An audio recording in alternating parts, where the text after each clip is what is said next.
यहां पर आर पार, और आज वक्त है कुछ गंभीर सवाल पूछने का। नाम मुस्लिम लीग है तो ये सेकुलर कैसे है?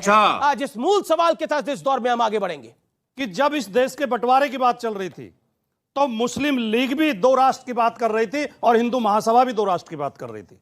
जिन्ना भी बंटवारा चाहते थे और सावरकर भी बंटवारा चाहते थे। जितने कम्युनल जिन्ना थे उतने ही कम्युनल सावरकर भी थे।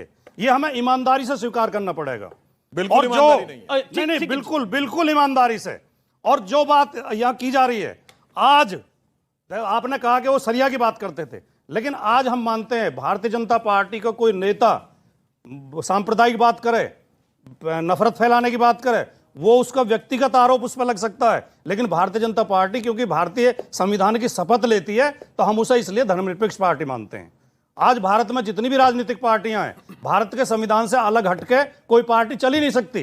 ठीक है सुधांशु, जवाब उन्होंने एक ब्लेटेंट पॉइंट रखा, उसका जवाब क्विकली। अच्छा आप डेट बता दें कब जिन्ना ने कहा और कब सावरकर ने कहा, बताइए। जिन्ना के हाँ मैम अब मैं बताता हूं, 1940 अब बता रहा हूं। दो राष्ट्र का सिद्धांत आया 1875 में, अल्ताफ हुसैन हाली, और उन्होंने पूरी एक कविता लिखी उसके ऊपर। उन्होंने साफ साफ कहा, उन्होंने ये कविता लिखी थी, वो दीन हिजाजी का बेबाक बेड़ा, निशा जिसका अक्साए आलम में पहुंचा, न दीना में अटका न मंजिल में टटका, मुहाजिर हुआ कोई इंसान है जिसका किए पैसे पर, जिसने सातों समंदर वो डूबा दहाने में गंगा क्या कर। उन्होंने कहा हिंदुस्तान में रुका था वो इस्लाम का कारवां, यहीं से खड़ा करें। सावरकर तो पैदा हुए थे भाई मुश्किल, कहां आप लेके चले आते। उसके बाद सर सैयद अहमद की जाके बातें सुन लीजिए, कहीं की बात कहीं। चलिए ठीक है, यहां तो आपको लगता है सावरकर थे, जिन्ना थे। ये ईस्ट तिमोर में काहे अलग हो रहे हैं, ये चेचेनिया में काहे अलग हो रहे हैं, ये सोमालिया में काहे रुको जरा, ये बर्मा में। सुनिए आप ये कहना चाहते हैं मुसलमान अपने आप में समस्या है? मैं आप यही कहना चाहते हैं? नहीं, आप क्या कहना चाहते हैं? यही तो नफरत भरी सोच है आपकी। नहीं, मैं यही तो घृणा भरी सोच है। घृणा भरी सोच नहीं, मैं बड़ी मुसलमान इस देश में एक से एक शानदार देशभक्त हुए हैं। हाँ, देश की आजादी के लिए कुर्बानी दी है, वो भी मैं बताता हूं। आज भी एक से एक बढ़िया मुसलमान इस देश में। चलिए सारे धर्म को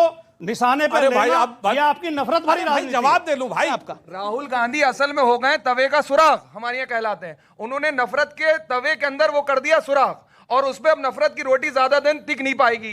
कर्नाटक चुनाव हारे हैं, मध्य प्रदेश के अंदर क्या हाल है, छत्तीसगढ़ के अंदर क्या हालात है, वो उसको लेकर के जवाब देते हैं। वो ये कह रहे हैं कि वो रोज बुलाते थे मुझको अपने घर, आज मैंने कुछ कह दिया तो बुरा मान गए। राहुल गांधी ने ये बोल दिया विदेश। अरे सच और हक की बात अगर ब्रह्मांड में भी कही जाएगी तो वो सच ही होगी।